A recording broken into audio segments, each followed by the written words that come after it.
O perigo clínico da moralização do inconsciente. Na primeira parte desta palestra, eu procurei demonstrar que a incompatibilidade entre ética analítica e ética religiosa não é uma questão de opinião pessoal nem um embate ideológico entre campos distintos do saber. Trata-se de uma diferença estrutural que toca o próprio fundamento da clínica psicanalítica, sua ética e sua função. Agora, quero avançar um passo além. Quero deslocar essa discussão do plano conceitual para o plano clínico propriamente dito. Quero mostrar o que acontece no corpo, na economia psíquica e na experiência subjetiva quando essa diferença é ignorada. Porque aqui não estamos falando apenas de teoria. Estamos falando de sofrimento real, de sujeitos que adoecem quando o desejo é silenciado, corrigido ou moralizado em nome de um ideal supostamente superior. Estamos falando de sintomas que se intensificam, de culpas que se tornam insuportáveis, de angústias que se cronificam. Quando a psicanálise é capturada por uma ética religiosa, algo essencial se perde. O inconsciente deixa de ser interrogado e passa a ser corrigido. Esse deslocamento pode parecer sutil, quase imperceptível. Muitas vezes ele vem travestido de cuidado, de acolhimento, de orientação amorosa. Mas seus efeitos são profundos e, frequentemente, devastadores do ponto de vista clínico. A psicanálise parte de uma premissa radical: o inconsciente não é moral, ele não responde a valores de bem e mal, certo ou errado, permitido ou proibido. O inconsciente se manifesta onde o sujeito tropeça, repete, sofre, falha. Ele se expressa no sintoma, no ato falho, no sonho, na angústia. E tudo isso só pode ser lido, jamais corrigido. Quando uma ética religiosa atravessa a clínica, o sintoma deixa de ser escutado como formação do inconsciente e passa a ser avaliado como desvio. O desejo deixa de ser interrogado e passa a ser combatido. O sofrimento deixa de ser compreendido em sua lógica singular e passa a ser explicado como falha moral, fraqueza espiritual ou insuficiência de fé. O sujeito, então, sofre duas vezes. Sofre porque há um conflito inconsciente que insiste, e sofre novamente porque esse conflito é interpretado como algo que ele deveria conseguir eliminar se fosse mais forte, mais correto, mais fiel. Do ponto de vista da economia psíquica, isso produz um efeito claro: aumento da culpa, intensificação do recalque e fortalecimento do supereu. O desejo não desaparece. Ele retorna de forma mais rígida, mais sintomática, mais dolorosa. Aquilo que poderia ser simbolizado passa a ser vivido como ameaça. A clínica mostra isso repetidamente. O sujeito passa a vigiar seus próprios pensamentos, censura suas fantasias, desconfia de seus afetos, divide-se ainda mais entre aquilo que sente e aquilo que acredita que deveria sentir.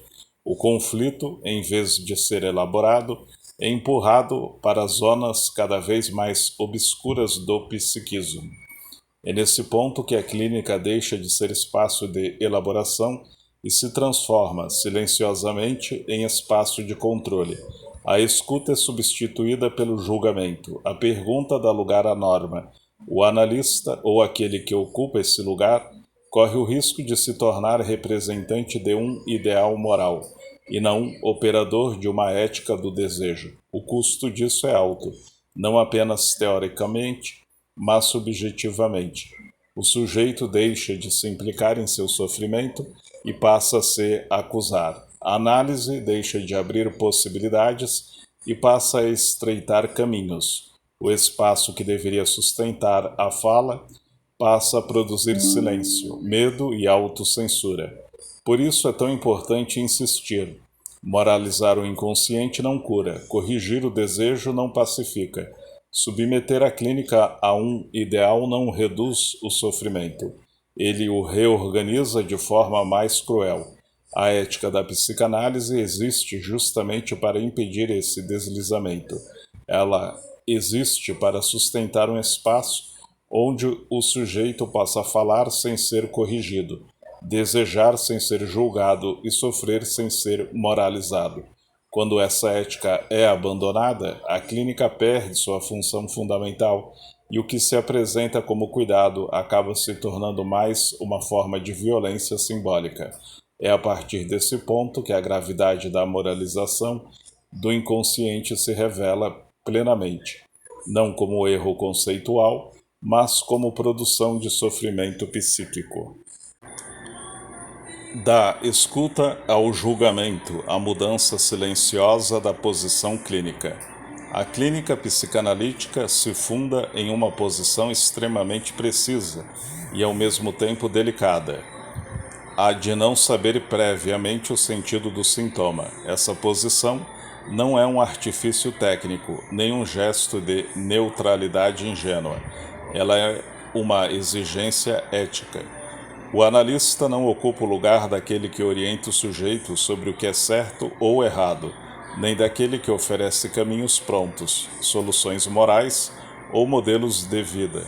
Ele sustenta um espaço onde algo do inconsciente possa, pouco a pouco, encontrar condições de se dizer. Essa posição é radical justamente porque ela recusa a tentação do saber antecipado. O analista não entra na cena clínica como alguém que já conhece o destino correto do desejo do sujeito. Ele se mantém em uma posição de escuta que não moraliza, não corrige e não julga. Quando uma moral religiosa se infiltra nesse espaço, ocorre uma mudança decisiva e frequentemente silenciosa. Nada muda ostensivamente no discurso. O enquadre pode permanecer o mesmo, a linguagem pode continuar parecendo acolhedora, mas a posição clínica já se deslocou. A escuta deixa de ser aberta e passa a ser normativa. Nesse ponto, o analista ou aquilo que se apresenta como analista já sabe, antes mesmo da fala do sujeito, qual seria o bom caminho, o desejo legítimo, a vida correta, o desfecho esperado. O sujeito fala, mas sua fala já está sendo medida, avaliada e filtrada a partir de um ideal prévio. O sintoma deixa de ser interrogado como formação do inconsciente e passa a ser lido como erro, falha, desvio ou fraqueza moral. Essa mudança é clínica e eticamente grave, porque nesse momento o analista deixa de ocupar a posição de escuta e passa a ocupar a posição de juiz. Ainda que não verbalize condenações explícitas, sua escuta já opera como um tribunal silencioso. Freud foi absolutamente claro ao afirmar que o sintoma é uma solução de compromisso. Ele não é um capricho, nem uma escolha consciente, nem uma perversão moral. Ele é a forma possível que o sujeito encontrou para lidar com um conflito inconsciente que não pôde ser simbolizado de outra maneira. O sintoma é, paradoxalmente, uma defesa. Corrigir o sintoma sem escutar sua lógica inconsciente equivale a retirar do sujeito sua única defesa possível naquele momento. É desorganizar o equilíbrio precário que o sujeito construiu para continuar vivendo. Não por acaso, quando o sintoma é atacado moralmente, outros sintomas surgem, muitas vezes mais graves, mais invasivos ou mais destrutivos. A moral religiosa, quando ocupa o lugar da escuta, produz exatamente esse efeito. Ela não pergunta o que isso quer dizer, mas isso pode ou não pode. O sintoma deixa de ser um enigma a ser decifrado e passa a ser um problema a ser eliminado. Nesse ponto, a clínica se transforma. Já não se trata mais de análise, mas de adaptação do sujeito a um ideal. O sofrimento deixa de ser escutado como expressão de um conflito e passa a ser tratado como sinal de inadequação. O sujeito já não é convidado a se implicar em seu desejo, mas a se corrigir para caber em uma norma. Essa mudança silenciosa da posição clínica produz sujeitos cada vez mais culpados, mas não mais responsáveis. Produz sujeitos que sabem o que deveriam fazer, mas não sabem o que desejam. Produz sujeitos divididos entre um ideal impossível e um desejo que retorna de forma cada vez mais sintomática. A psicanálise, ao contrário, sustenta que não há clínica possível sem a suspensão do julgamento moral, não porque tudo seja permitido, mas porque o julgamento fecha a possibilidade de simbolização. Onde o julgamento entra, a palavra se retrai. Onde a palavra se retrai, o inconsciente encontra outras vias, mais custosas, mais dolorosas, para se manifestar. A ética analítica não protege o sujeito do conflito. Ela protege o espaço onde o conflito pode ser dito, elaborado e eventualmente transformado. Essa é uma posição exigente, incômoda e muitas vezes solitária para o analista, mas é exatamente essa posição que distingue a psicanálise de qualquer forma de aconselhamento moral ou direção espiritual. Quando a clínica desliza da escuta para o julgamento, ela perde sua função ética fundamental, e o que se apresenta como cuidado passa a operar como controle. O que se anuncia como orientação passa a funcionar como silenciamento. E o que se oferece como ajuda acaba, muitas vezes, aprofundando o sofrimento que dizia querer aliviar. É nesse ponto que a psicanálise precisa ser firme. Sem escuta do inconsciente não há clínica, há apenas norma, ideal e culpa. O recalque reforçado e a produção de sofrimento. Do ponto de vista clínico, é fundamental afirmar com clareza: a moralização do inconsciente não elimina o desejo. Ela não o dissolve, não o corrige e não o transforma em algo mais elevado. O que ela faz é empurrá-lo novamente para o recalque, agora de maneira mais violenta, mais culpabilizada e mais silenciosa.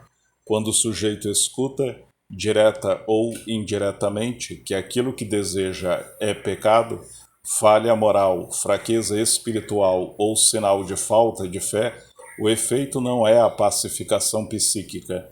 O efeito é exatamente o contrário. O desejo não desaparece, ele se torna clandestino. E tudo aquilo que se torna clandestino no psiquismo retorna de forma mais distorcida, mais sintomática e mais dolorosa. Freud já havia mostrado que o recalque não é um mecanismo neutro. Ele cobra um preço. O material recalcado insiste, retorna, exige trabalho constante do aparelho psíquico para ser mantido fora da consciência. Quando o recalque é reforçado por uma moral rígida, esse custo se intensifica. O sujeito passa a lutar não apenas contra o desejo, mas contra si mesmo. Lacan radicaliza essa leitura ao recolocar o supereu no centro da cena clínica. O supereu não é a instância da lei equilibrada que orienta e limita de maneira razoável. Ele é, ao contrário, uma instância feroz, paradoxal, que exige sempre mais. Quanto mais o sujeito tenta ser bom, puro, correto, fiel, mais o supereu cobra, e quanto mais ele cobra, mais o sujeito se sente inadequado, insuficiente e culpado. Essa lógica é cruel, porque não oferece saída. O ideal moral nunca é plenamente atingível. O desejo nunca coincide com o ideal, e o sujeito fica aprisionado em uma dinâmica de autoacusação permanente. Não se trata de desejar demais, mas de desejar contra si mesmo, contra seus próprios ideais, contra a imagem que acredita precisar sustentar. A clínica mostra isso todos os dias, de forma repetitiva e contundente. Sujeitos tomados por uma culpa difusa, sem objeto claro, angústias que não encontram palavras, sintomas obsessivos que se intensificam justamente quando o sujeito tenta ser mais correto, mais disciplinado, mais obediente. inibições do desejo que atravessam a vida amorosa, sexual e criativa, sofrimentos sexuais marcados por vergonha, medo e silêncio, adoecimentos psicossomáticos que surgem quando o corpo passa a falar aquilo que a palavra não pode dizer. Esses sujeitos não sofrem porque desejam demais, sofrem porque desejam sob censura constante. Sofrem porque cada movimento do desejo é acompanhado por uma instância interna que acusa, condena e exige reparação. O desejo, nesse contexto, deixa de ser uma via de vida e se transforma em fonte permanente de angústia. Quando a clínica se alia a essa moralização, ela reforça exatamente aquilo que deveria interrogar. Em vez de desmontar o supereu, ela o fortalece. Em vez de abrir espaço para a simbolização do desejo, ela empurra o sujeito para um recalque ainda mais rígido. O resultado não é cura, mas agravamento do sofrimento.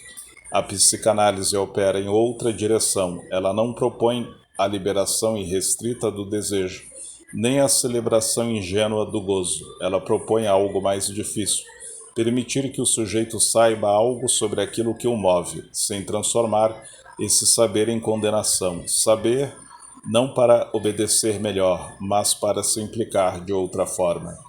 Quando o recalque é reforçado pela moral, o sujeito perde a possibilidade de escuta de si. Quando o desejo é tratado como erro, o inconsciente encontra apenas vias indiretas, muitas vezes autodestrutivas, para se manifestar. E é exatamente por isso que uma clínica moralizada não reduz o sofrimento. Ela o multiplica, o desloca e o aprofunda. A ética da psicanálise não promete alívio imediato. Ela sustenta um trabalho lento, incômodo e muitas vezes angustiante. Mas é esse trabalho que permite que o desejo deixe de operar contra o sujeito e passe, ao menos em parte, a ser reconhecido como algo que lhe diz respeito.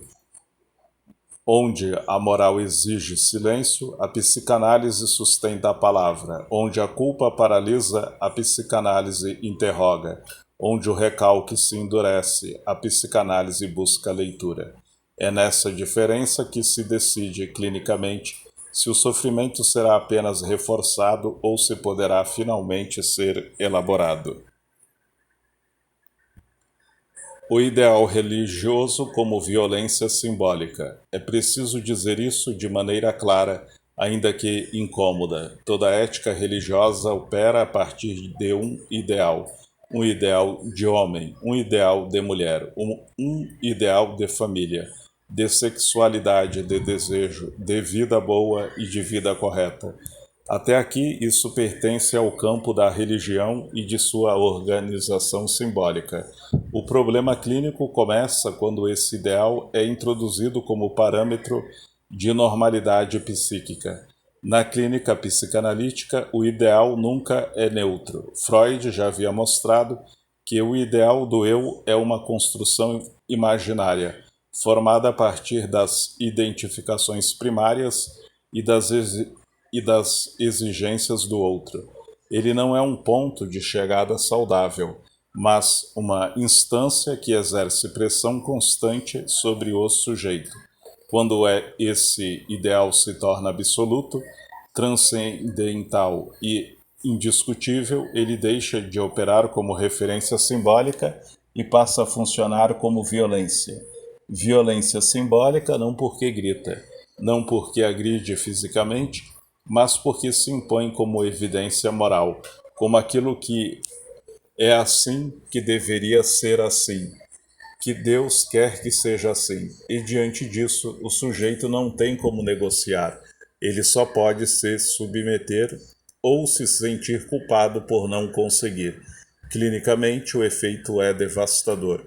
O sujeito passa a se odiar por desejar o que deseja, não porque esse desejo produza sofrimento direto, mas porque ele entra em conflito com o ideal ao qual o sujeito acredita dever obediência. O desejo passa a ser vivido como traição, como falha, como algo vergonhoso. não algo a ser escutado, mas algo a ser extirpado. O sujeito começa a vigiar seus próprios pensamentos, não apenas seus atos, mas suas fantasias, não apenas o que faz, mas o que imagina. Instala-se uma espécie de polícia interna, um olhar permanente sobre si mesmo, que avalia, censura e acusa. Pensar já se torna perigoso, fantasiar já é vivido como falta, desejar já é vivido como culpa. Nesse ponto, algo fundamental se perde, a diferença entre análise e confissão. O sujeito deixa de falar para entender e passa a falar para ser absolvido. Ele não pergunta mais o que isso diz de mim, mas isso é permitido? A fala deixa de ser associativa e se torna defensiva.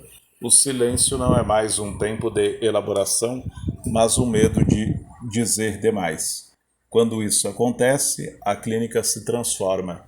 Ela deixa de ser um espaço de elaboração psíquica e passa a funcionar como um espaço de correção moral.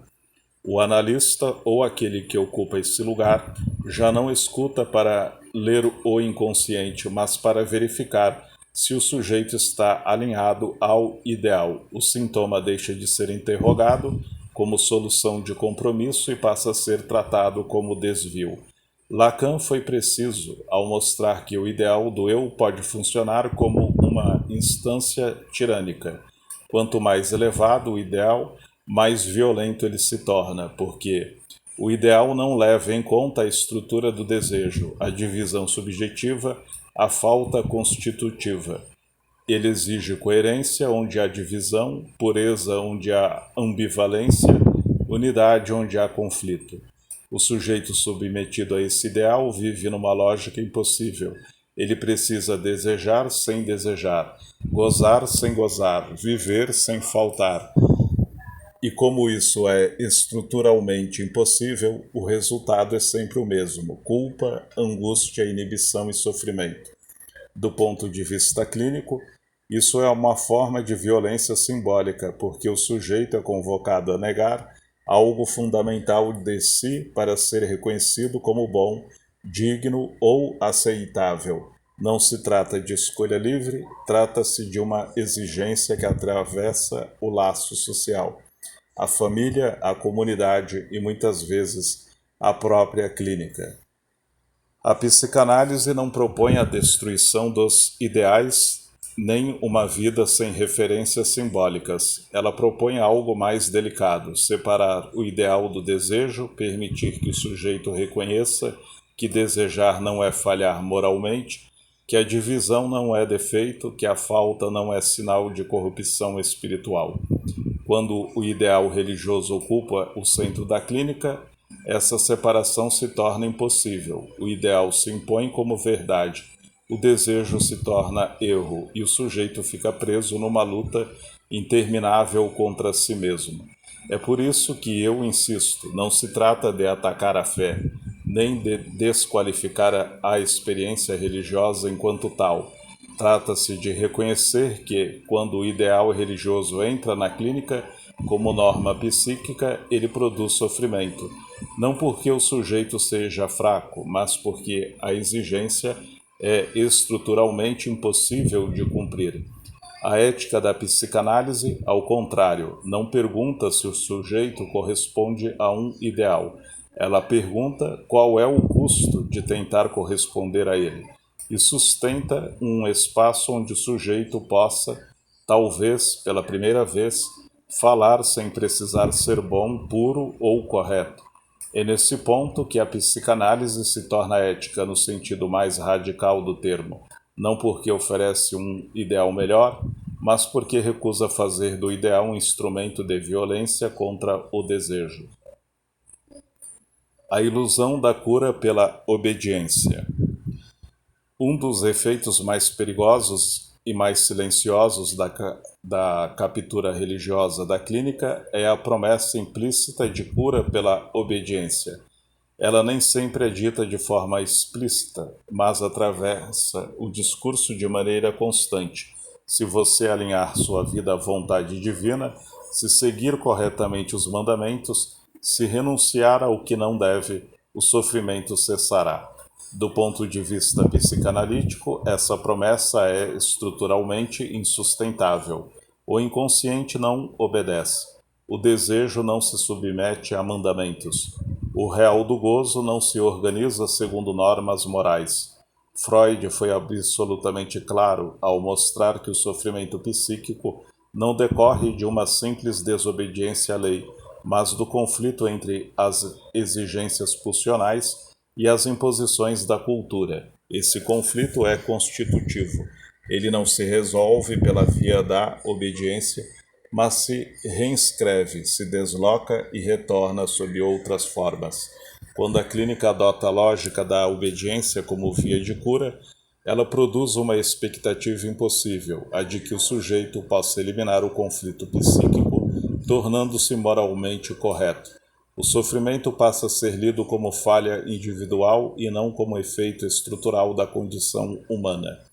O problema clínico se agrava quando, inevitavelmente, o sofrimento retorna, porque ele sempre retorna, não como castigo divino, mas como retorno do recalcado, como insistência do desejo, como reaparecimento do real que não foi simbolizado. Nesse momento, o sujeito raramente questiona o modelo que lhe foi oferecido. Ele não pergunta se a promessa era falsa. Ele não interroga a lógica que sustentava aquela direção terapêutica. Ele faz algo muito mais cruel consigo mesmo. Ele se culpa. As frases se repetem na clínica, quase sempre com a mesma tonalidade de desamparo. Eu não fui fiel o suficiente. Eu não rezei o suficiente. Eu não confiei o suficiente. Eu não renunciei o suficiente. Eu não tive fé suficiente. O sofrimento, que poderia ser interrogado como formação do inconsciente, passa a ser vivido como prova de inadequação moral. O sujeito não sofre apenas pelo sintoma, ele sofre por se sentir falho diante de um ideal inatingível. A culpa se intensifica, a angústia se cronifica, o sintoma se fixa. Lacan nos ajuda a entender por que essa lógica é tão devastadora. Quanto mais o sujeito tenta se alinhar a um ideal absoluto, mais o supereu se fortalece. E o supereu não diz descanse, ele diz faça mais. Mais renúncia, mais sacrifício, mais obediência, mais pureza. Nunca é suficiente. Nesse ponto, a clínica deixa de ser espaço de elaboração e se transforma em máquina de produção de culpa.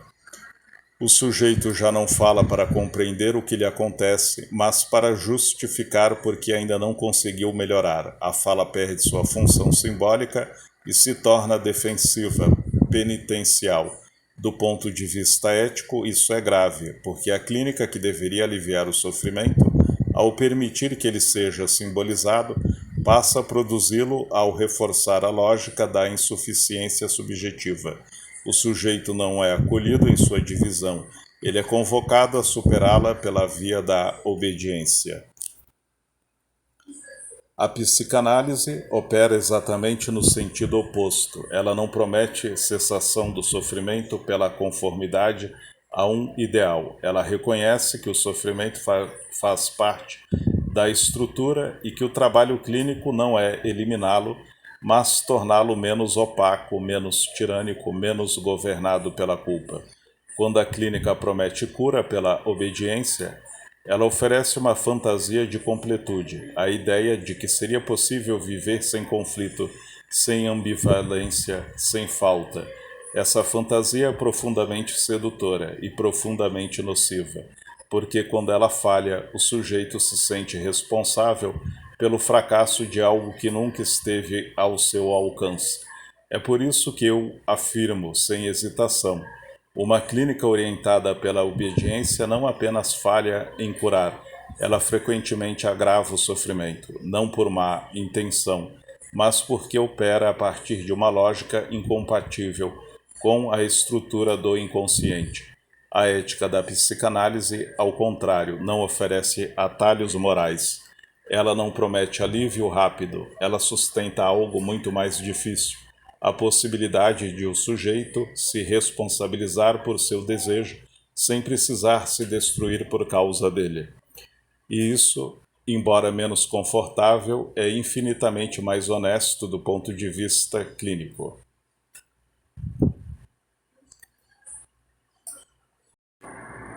A ética da psicanálise: sustentar o furo, não tamponá-lo. A ética da psicanálise não é a ética do bem, nem da salvação, nem da correção moral. Ela não se orienta por ideais de pureza, normalidade ou adaptação. Ela se orienta pelo desejo, e isso é algo que costuma causar profundo desconforto em uma cultura que busca respostas rápidas, soluções prontas e garantias de sentido.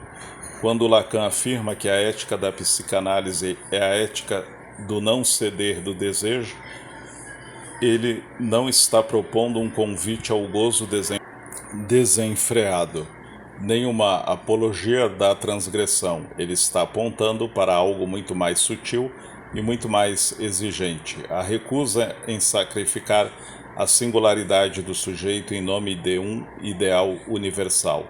Não ceder do desejo não é fazer tudo o que se quer. Não ceder do desejo é não se deixar esmagar por ideais que exigem a negação de si.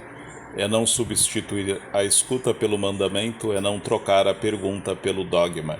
O desejo na psicanálise não é um objeto claro, transparente ou plenamente consciente. Ele é marcado pela falta, pelo desencontro, pela ambivalência. Sustentar o desejo é sustentar essa falta e não tentar eliminá-la. É reconhecer que há algo no sujeito que não se resolve, que não se completa, que não se harmoniza plenamente. É exatamente isso que Lacan nomeia como o furo. O furo não é um defeito a ser corrigido, não é uma falha espiritual, não é um sinal de desvio moral. O furo é estrutural, ele é feito da entrada do sujeito na linguagem. É aquilo que nenhuma palavra consegue preencher completamente, aquilo que nenhum ideal consegue resolver, aquilo que nenhuma promessa de salvação consegue apagar. A ética da psicanálise consiste em sustentar esse furo e não tamponá-lo. Tampar o furo pode parecer tentador. Deus, a moral, a religião, os ideais de correção, os discursos de autoajuda, as promessas de cura total. Tudo isso oferece sentido onde há falta. E por um tempo isso pode aliviar, pode organizar, pode acalmar. Mas esse alívio tem um custo alto, a alienação subjetiva. Quando o furo é tamponado por um significante absoluto, o sujeito deixa de falar em nome próprio. Ele passa a repetir um discurso que não é o seu. Ele deixa de se perguntar sobre seu desejo e passa a se medir em relação a um ideal externo. A angústia pode até diminuir por um período, mas o preço pago é a perda de singularidade. Na clínica, isso aparece de forma muito clara. O sujeito já não pergunta o que isso diz de mim, mas isso é permitido? Já não se interroga sobre sua posição no sintoma, mas sobre sua adequação a um modelo. O conflito deixa de ser elaborado e passa a ser recalcado com mais força. O analista, na ética da psicanálise, não está ali para ocupar o lugar daquele que sabe.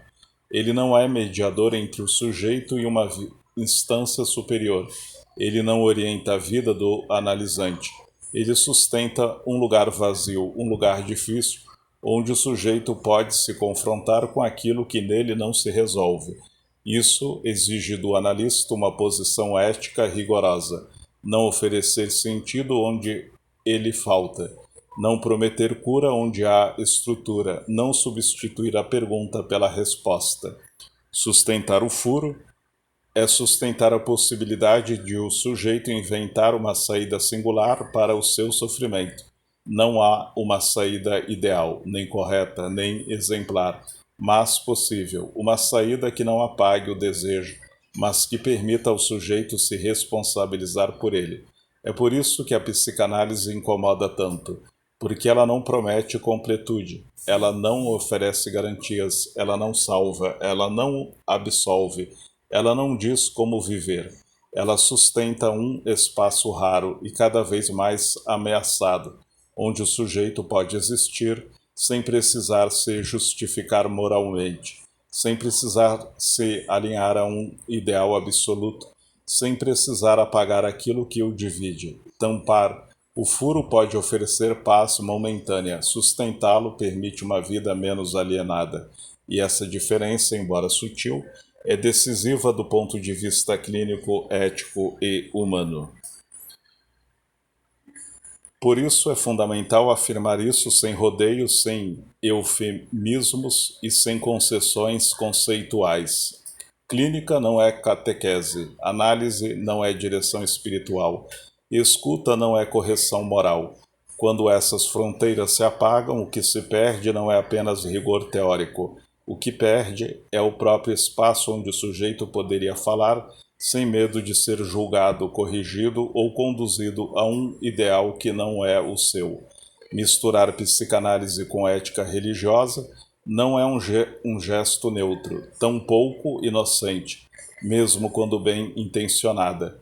Essa mistura produz efeitos clínicos sérios. Ela desloca o foco da escuta para a norma, da pergunta para a resposta, do desejo para a obediência. O inconsciente que deveria ser interrogado passa a ser silenciado em nome de um bem maior. A clínica psicanalítica não existe para formar sujeitos bons, corretos ou ajustados a um ideal moral. Ele existe para sustentar um espaço onde o sujeito possa se confrontar com aquilo que o divide, com aquilo que nele não se resolve, com aquilo que insiste apesar de todas as tentativas de controle.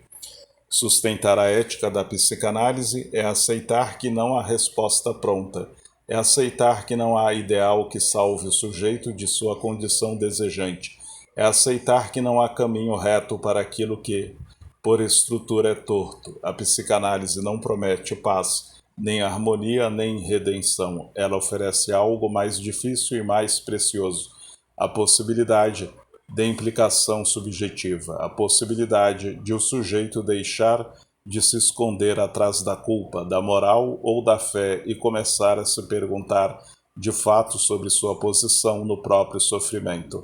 É apenas aí e somente aí que algo pode se transformar, não pela via da obediência, não pela via da correção, mas pela via da palavra, da escuta e da responsabilidade. A clínica não salva, ela não redime, ela não catequiza. Ela sustenta um espaço onde o sujeito pode existir sem garantias e justamente por isso com mais verdade. E é essa a responsabilidade ética da psicanálise hoje.